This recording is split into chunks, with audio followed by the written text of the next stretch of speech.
Oke teman-teman, kembali lagi sama gue di CK Motovlog. Dan kali ini gue sedang bersama teman gue, Fulky.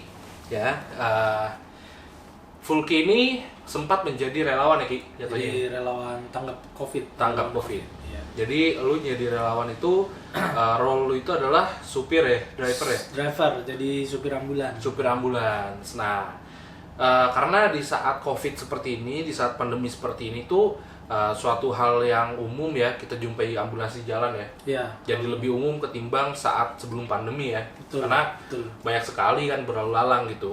Nah, jadi kita akan membahas seputar ambulans yang dikhususkannya itu adalah ambulance escorter yang beberapa hari yang lalu tuh sempet ditertibkan Ki sama pihak yang berwajib. Ambulans escorter itu. Tapi lu tahu kan ambulance escorter itu kan? Tahu.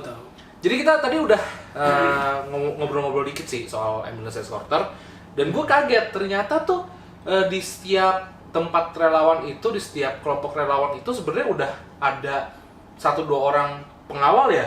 Udah ada. Ya, Ki? Udah ada. Jadi kalau yang gua di tempat gua namanya RTC itu udah ada emang. Jadi setiap kita mau jalan ambulan tuh emang udah disiapin 2 motor untuk awal gitu. Oke. Dan di tempat lain juga sih dari yang kan kita ketemu beberapa orang relawan dari Biasanya ada instansi ya? lain lagi, ada juga kayak lagi pas di rumah sakit ngobrol-ngobrol ya, dia juga ternyata emang ada juga emang yang udah ditugasin untuk itu. Nah, gue pengen tahu dong, mereka itu menggunakan sirine dan strobo atau enggak ya? Kalau yang dari relawan ini nggak pakai. Nggak pakai. Jadi Nggak pakai. dia pure cuman membukakan jalan dengan manual aja gitu ya? Dengan manual aja. Oke. Jadi ya tidak menyalahi aturan ya? Ya.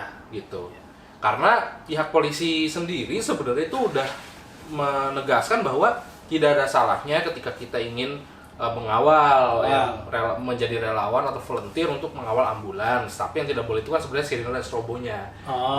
Itu di relawan lu itu, di tempat relawan lu itu tidak ada sirine strobo ya? Nggak pakai sirine strobo. Ya, paling sirine strobo ambulan aja. Iya, memanfaatkan dari ambulans Dari ya? ambulan aja. Oke, nah tapi kan enggak. yang sering terjadi adalah banyaknya masyarakatnya akhirnya, atau yang biasa kita sebut sipil ya, mereka yang tidak memiliki wewenang itu akhirnya menjadi relawan, dan tidak sampai situ mereka menggunakan sirine strobo gitu. Itu Ki kondisinya. Yang tadi itu apa namanya? Ambulance escorter itu. Ambulance escorter itu. Dan banyak komunitasnya Ki kayak gitu. Ya, gue tahu itu. Tapi kalau lu sendiri nih selama menjadi ambulance driver atau supir ambulans ini tuh pernah nggak terbantu oleh mereka? Sebenarnya kalau dibilang terbantu banget sih ya nggak terbantu banget gitu, maksudnya ya pernah gitu, sering malah setiap jalan ada yang nanti tiba-tiba ikut apa namanya. Cuma maksud gue karena gue itu udah punya 2 ini, jadi ya ada dan tiadanya dia tuh tidak pengaruh ya? Pengaruh gitu, ada dan tiadanya dia tidak pengaruh, malah mungkin jadi agak lebih bahaya aja karena mereka tuh bawanya lebih ini tuh lebih apa ya? Lebih berani. Bawa motornya ngegeser-geser lebih berani. Bahkan apa namanya? Pernah sekali waktu itu di daerah Cawang, gue lagi dikawal gitu sama dia. Jadi dia tiba-tiba ngikut, nyalain sirine strobo. Nah, dia asal langsung nutup aja tuh. Gue mau belok kiri gitu, pertigaan mau belok kiri, dia langsung nutup jalan yang dari kanan, langsung nutup.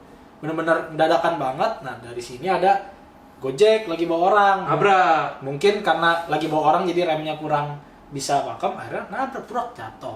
Waduh, dianya. Membahayakan ya? Membahayakan. Oke. Maksudnya membahayakan ke orang lain. Pengendara lain. Gitu. Ambulansnya ini terbantu aja ya. Iya, ada itu. Oke. Nah, ini pengakuan dari mantan ambulans driver nih, teman gua, Fulky. Mungkin ya beda driver, beda supir, mungkin beda cerita ya, beda cerita ya. Gitu. Tapi yang jelas tadi si Fulky udah memaparkan bahwa di RTC itu juga ada kok pengawalnya tanpa sirine dan strobo, yang pastinya itu memenuhi syarat gitu loh. Tidak melanggar aturan gitu. Karena kan aturan yang tidak boleh itu bukan tidak boleh membukakan jalan, tapi tidak bolehnya itu lebih ke penggunaan sirine dan strobonya. Berarti kalau kita belajar dari sini sebenarnya bisa ya Ki, karena kan beberapa orang itu beranggapan bahwa kalau misalnya kita tidak menggunakan sirine dan strobo itu berbahaya Ki. Jadi pembuka jalan itu bisa tidak terdeteksi mungkin, atau tidak ternotis sama pengguna jalan yang di depannya, katanya gitu Ki, debatannya, argumentasinya. Menurut lu gimana Ki? Kayaknya enggak sih. Enggak ya? Enggak kayak gitu. Soalnya dari pengalaman gua waktu awal-awal banget kan itu gua sekitar sempat 2 kali 3 kali tuh nggak ada tuh yang ikut tuh si ambulan. Jadi pure pakai yang 2 orang. Pure pakai yang 2 orang itu aja gitu, okay. dari tempat tempat pasien ke rumah sakit atau dari rumah sakit tempat pasien. Okay. Dan maksud gua orang yang minggir-minggir aja karena kan nggak mungkin dong yang awal itu terlalu jauh jaraknya dari ambulan kan. Nah, ya. Dan ambulan sendiri kan udah ada sirine dan strobonya. Betul. Jadi nggak perlu pakai mereka, orang pun udah dengar ada sirine, udah ngeliat ada strobo dari ambulan. Jadi ketika mereka mencoba ngegeser, orang lain juga paham gitu loh, maksudnya kayak oh iya dia ngawal ambulan, nggak perlu dia pakai sirine strobo lagi. Permasalahan mungkin teman-teman yang mengikuti komunitas ambulance escorter itu mungkin kalian terlalu jauh dengan ambulansnya teman-teman. Jadi membukakan jalannya itu tidak dekat dari ambulans tapi terlampau jauh sehingga mungkin orang tidak notice. Kalau misalnya kalian masih berdekatan dengan ambulans yang kalian kawal sih, menurut gue sih harusnya fine-fine aja ya. Orang tuh pasti juga notice aja gitu loh. Berarti lu setuju ya dengan pihak kepolisian ya Ki? Maksudnya dilarang menggunakan sirine strobo itu lu setuju ya?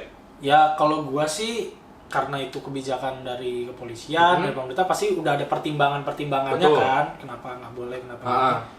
Ya kalau gue sepakat aja karena jujur tanpa adanya strobo dan sirine pun kayaknya kemarin gue ya fine aja ya. Iya, dikawal. Pasien bisa sampai dengan tepat waktu ya. Dengan tepat waktu juga gitu. Maksudnya dikasih jalan juga, nggak pernah ngerasa kayak ada yang maksudnya jadi susah karena nggak pakai sirine, karena yang awal gue nggak pakai sirine strobo terus jadi susah untuk ngegeser orang atau ngasih jalan, ngebukain jalan ke orang. Enggak sih.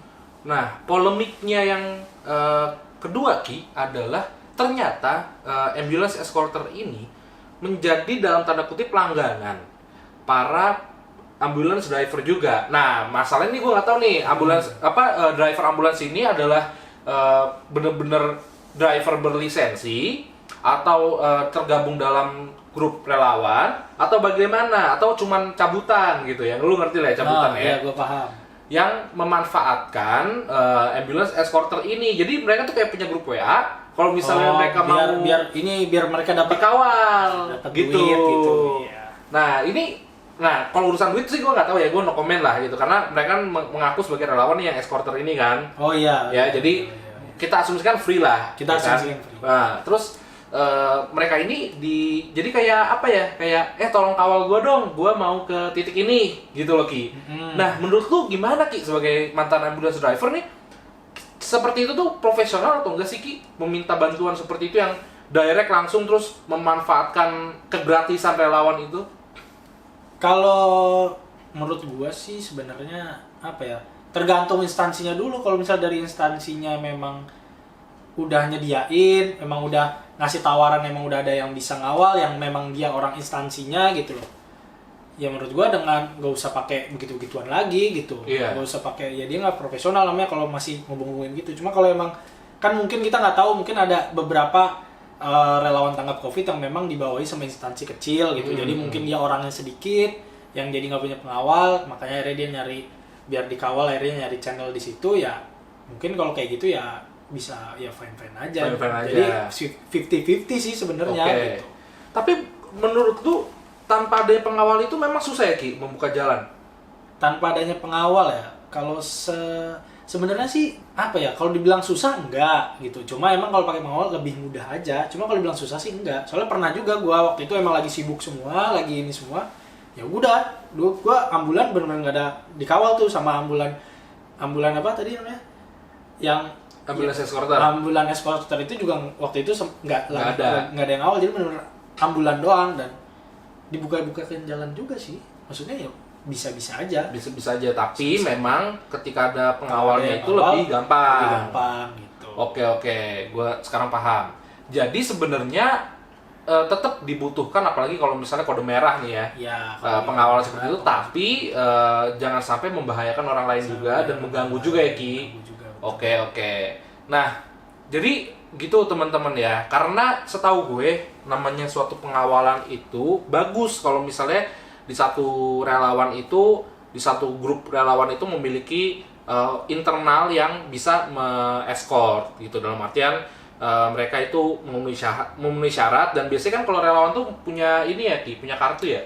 Gua ada kartunya. Kartunya, jadi Kartu izinnya segala macam ya Ki? Iya, lengkap. Dari kepolisian, dari Iya. mana ya Ki? Pastilah punya lah ya. Ada. Nah itu kan berarti kan udah sangat-sangat legal tuh teman-teman ya. Jadi sehingga kalau ada apa-apa di jalan, namanya di jalan itu kan kita nggak bisa nebak, unpredictable ya. Itu kita bisa bertanggung jawabnya enak gitu loh. Karena kita tuh adalah relawan official lah gitu. Official, resmi relawan resmi. gitu. Relawan resmi. Nah, kenapa tadi gue bilang bagus kalau di internalnya itu ada yang bisa escort, itu ada yang bisa ngawal? Karena namanya pengawalan itu harus komunikasi dengan lancar, Yes, teman-teman. betul. Gak bisa koordinasi. ujuk-ujuk datang. Iya. Kayak polisi ya, lantas, PJR atau patwal itu mereka mengawal VVIP atau apapun, itu tuh selalu pakai namanya tuh ada alat komunikasi adalah HT ya. Jadi tidak asal-asalan teman-teman. Nah, ini yang seperti tadi si Fulky cerita ini pengalaman sesuai experience dia pribadi selama menjadi ambulance driver gitu ya. Itu tuh ada sampai kecelakaan ya Ki. Iya, dan sampai kecelakaan. Karena tidak ada koordinasi. Gitu loh. Nah, cuman ini juga tidak memojokkan teman-teman relawan ya. Yang kita garis bawahi adalah penggunaan sirine dan strobo, dan kalau misalnya ingin membukakan jalan harus terukur gitu. Jangan sampai terjadi kecelakaan seperti yang Fulky tadi ceritakan. Nah, tentunya yang terakhir kita pengen pesan untuk kalian semua nih sebagai pengguna jalan juga misalnya ya.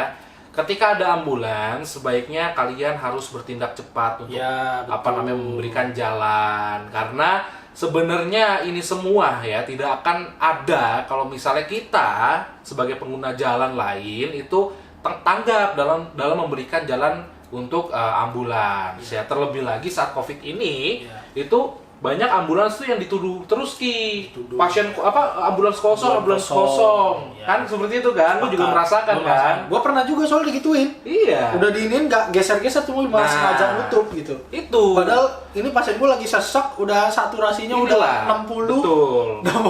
Udah Inilah memang teman-teman ya, tolong. Kalaupun itu ambulans memang kosong, dosanya yang supirnya ya Ki. Iya. Jadi kita beranggapan gitu aja udah dosa dia. Tapi kita sebagai manusia itu harus memanusiakan manusia. Jadi urusan manusia didahuluin gitu. Jadi misalnya ada ambulans seperti itu, positive thinking aja. Mungkin memang sedang membawa pasien dalam keadaan genting atau kode merah kan seperti itu. Jadi memberikan jalan aja, apa susahnya sih kan kayak gitu kan. Jadi tolong seperti itu ya teman-teman ya. Dan juga pastinya untuk semua relawan ambulance escorter atau relawan seperti Fulky, tetap semangat teman-teman. Kita masih dalam situasi pandemi. Jangan pernah berhenti berbuat baik ya Ki. Ya, betul. Walaupun mungkin kalian kemarin ini seneng kan menggunakan sirine strobo, mungkin suatu kebanggaan juga buat kalian, suatu kesenangan juga jadinya kan, hobi juga. Tapi sekarang dicopotin, di razia, jangan patah semangat. Ingat tujuan awal kalian menjadi relawan itu untuk menyelamatkan nyawa, ya menyelamatkan manusia lain, bukan untuk pamer sirine dan strobo. Betul, ya. Nah, jadi sekian mungkin ya Ki yang bisa kita sampaikan Ki. Dan thank you juga buat Fulky udah menyempatkan waktunya untuk berbincang-bincang. Jadi ini kita jadi lebih jelas karena langsung nih berhubungan atau berkomunikasi langsung dengan mantan sopir ambulans yang melakukannya langsung gitu loh. Jadi bukan katanya lagi ya kan. Dan thank you teman-teman udah menyimak sampai habis. Salam sehat, salam sejahtera untuk kita semua. Selamat malam. Ya nggak tahu sih mau apa sore ya. Cuma ini malam nih sekarang. Sampai jumpa di video berikutnya. Bye bye.